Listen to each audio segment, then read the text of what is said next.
One of the defining characteristics of all super successful people is they are very good at managing their time. Whether they be CEOs, entrepreneurs, sportsmen and women, even influencers, their days are all killer and no filler. And as the former CEO of $1 billion business, in the next 10 minutes, I'm going to tell you how you can do it too. Now, you've probably read or seen these fantastical theories about how billionaires manage their time. I read something about Bill Gates dividing his day into 5-minute intervals. There's absolutely no way anybody ever did that. But the problem is, theories like that make us think that being productive is a really weird and complicated thing. The reality of it is there is no secret. Everybody can do it, and I'm going to tell you how. No matter where you are in life, whether you own your own business, you're head of a department, you're a doctor, you're a student, you're a teacher. The principles I'm going to share with you right now will help you become dramatically more productive. They help change my life, and they might just change yours too. But firstly, and far and away most importantly, people fundamentally misunderstand what productivity means. Being more productive is not getting more tasks done. It is achieving better results. And the two are not the same thing at all. And that's achieving better results for your organization or team, whatever it is you do. But more importantly than that, it's achieving better results for you, getting you closer towards whatever your personal goals or ambitions are. Counterintuitively, I'm going to tell you to do less in order to achieve more. So here's my 3 P's for a more productive life. Each one is just a simple 10-minute exercise, and they are prioritize, plan, and people. These 3 principles will give you greater control of your life. You'll feel less stressed, you'll have more freedom, and most important of all, you will achieve so much more. Principle number 1, prioritize. I'd been a CEO for about 6 months, and I was doing all the things that I thought CEOs should do. I was working incredibly hard. I was very stressed. I was missing my friends and my family and all the other parts of my life that mattered to me. But I realized that despite all of the blood and the sweat and the occasional tears, the things that really mattered in the business weren't changing at all. And one day I had this blinding revelation. I realized that only about 20% of the things I was doing were making any difference at all to the things that really mattered in the business. It was the Pareto principle. 20% of my effort was delivering 80% of the return. 20% is 1 day a week. And I looked around me and I concluded that it wasn't just me.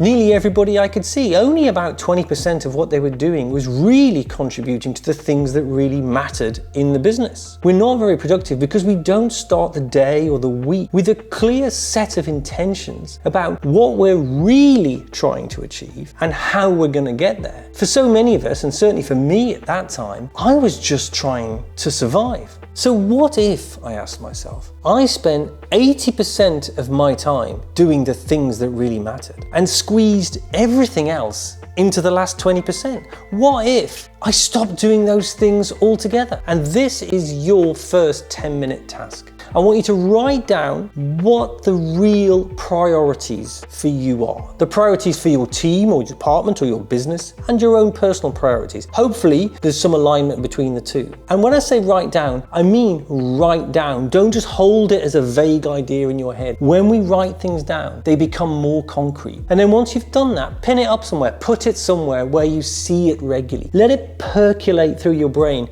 If necessary, amend it a little bit as your ideas solidify. We might not know immediately exactly the answer to that question. Depending on your role, your seniority, your ambition, that might be an exercise that you do every week, an exercise you do every month, or perhaps it's something you do every year. But the purpose of the exercise is it doesn't just clarify where you should be spending your time. Way more importantly than that, it clarifies the 80% of your time that you're spending on stuff that really isn't making much difference at all. And this is the great secret to being more productive, is to decide what you're gonna stop doing. Number 2, planning. Now you've got your priorities clear, you can begin to plan how best to use your time. And this is 10-minute exercise number 2. And it's about creating a new habit.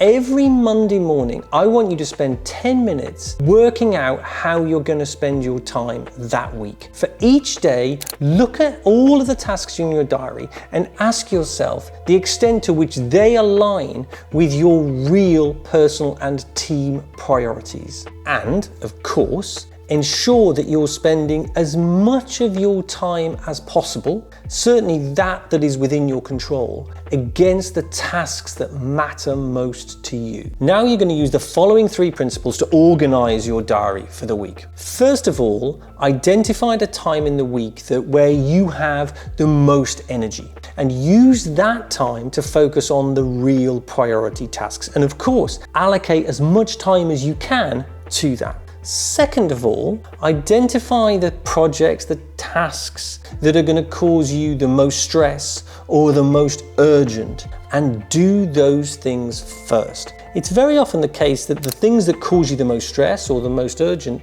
are not the most important, are not the things that are going to move you closest towards your or your team's objectives. But if you don't do them and you keep them hanging over you, they'll distract you and they'll drain you and they'll stop you from working effectively on the things that really matter. So get them off your to-do list as early in the week as you possibly can.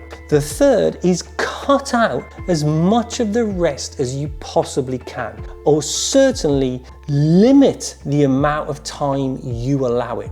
Work expands to fill the time available, so limit the amount of time you give it. Of course, there's no way you're going to be able to cut everything out, but even cutting 10% out is half a day a week, and that's time you get back, and that's energy you get back. Number 3 is people. Whatever your objectives, they will directly or indirectly involve other people. People who are also following their own paths. That might be your boss, that might be the people that work for you, your friends, your colleagues, your customers, your clients, your students. And as we all know, people are complicated, even you.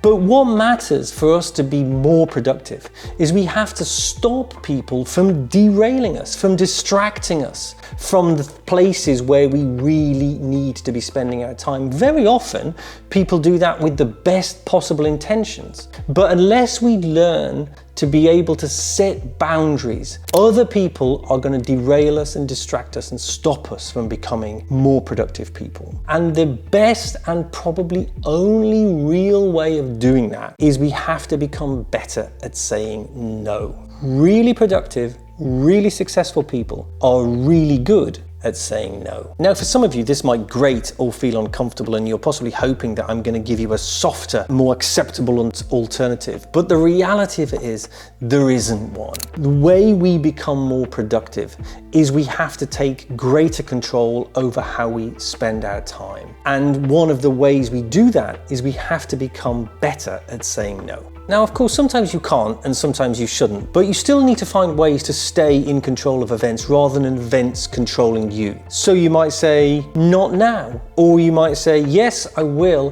when I am able, and if possible, set a time or a date for when that is. Both of those responses are responsible. They both show that you care and you're engaged, but they allow you to keep control over how you are using your time. And productivity is not just about identifying the tasks that matter to you, but it's about maintaining control over how you use your time in order for you to prioritize your time against those tasks. So those are my 3 Ps for a more productive and happier life. Prioritize, plan, and people. Less time, better results. What's not to like? Let me know in the comments if you think I've missed anything, and don't forget to like and subscribe for plenty more career-changing content.